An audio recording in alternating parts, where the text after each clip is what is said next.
Il faut que l'organisation mondiale par excellence, qu'est l'ONU, s'implique. Pourquoi? Parce que l'objectif, c'est d'aller à des élections. En allant à ces élections, il faut que les bruits qui ont couru après les élections de 2000 ne courent plus. Il faut qu'après les élections de 2005, plus personne ne trouve à redire.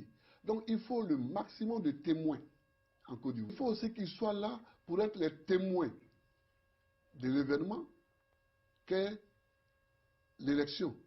La certification a lieu d'abord par la Commission électorale indépendante où il y a tous les partis, ensuite par la CEDEAO, ensuite par l'Union africaine et enfin le grand certificateur, c'est le représentant du secrétaire général des Nations Unies, M. Kyoy. Quel est le résultat, mais qu'on laisse la CEI proclamer les résultats.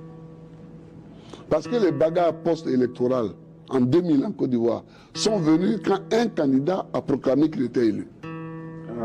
Voilà. J'espère que le message est... Voilà, donc je lui lance le message qu'il faut que nous laissions la CEI proclamer les résultats. La scène se déroule en pleine conférence de presse mardi devant des dizaines de journalistes. La commission électorale indépendante tente de communiquer des résultats partiels de la présidentielle ivoirienne. Elle en est empêchée par des représentants du chef de l'État sortant, Laurent Gbagbo. L'un d'entre eux arrache sa feuille au porte-parole de la CEI et quitte la salle avec les résultats. Ce qui me gêne dans notre affaire, c'est que de nombreux militants ne savent pas dans le fond ce qui s'est passé. Moi, je suis légaliste. Le 2 décembre 2010, la commission, le Conseil constitutionnel prend un arrêté. Vous trouvez ça sur Internet. Écoutez bien ce que je vais vous dire. Le Conseil constitutionnel prend un arrêté.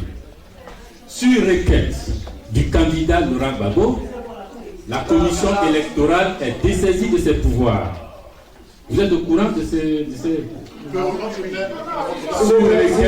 Sur requête du candidat Laurent Gbagbo, la commission électorale est dessaisie de ses pouvoirs.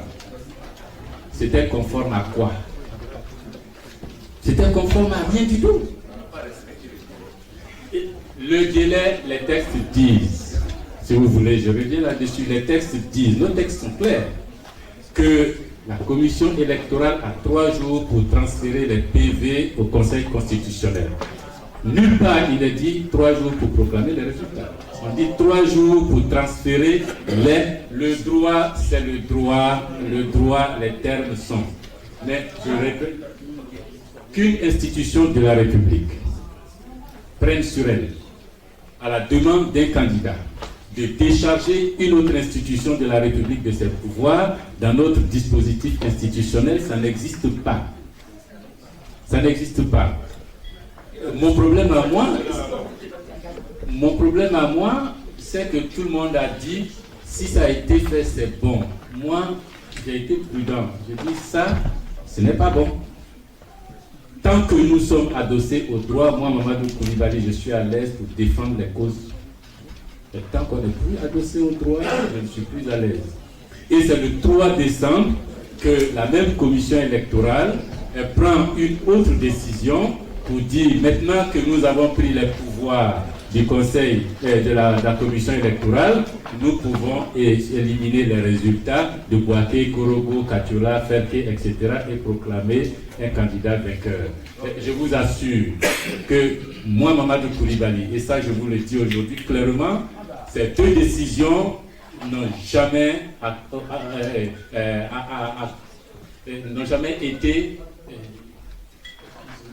fait partie de mon consentement, de mon assentiment, n'ont jamais obtenu cet assentiment. Pour moi, c'était pas normal.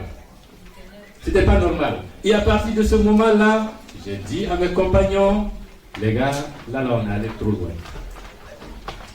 Je ne peux pas. Je ne peux pas.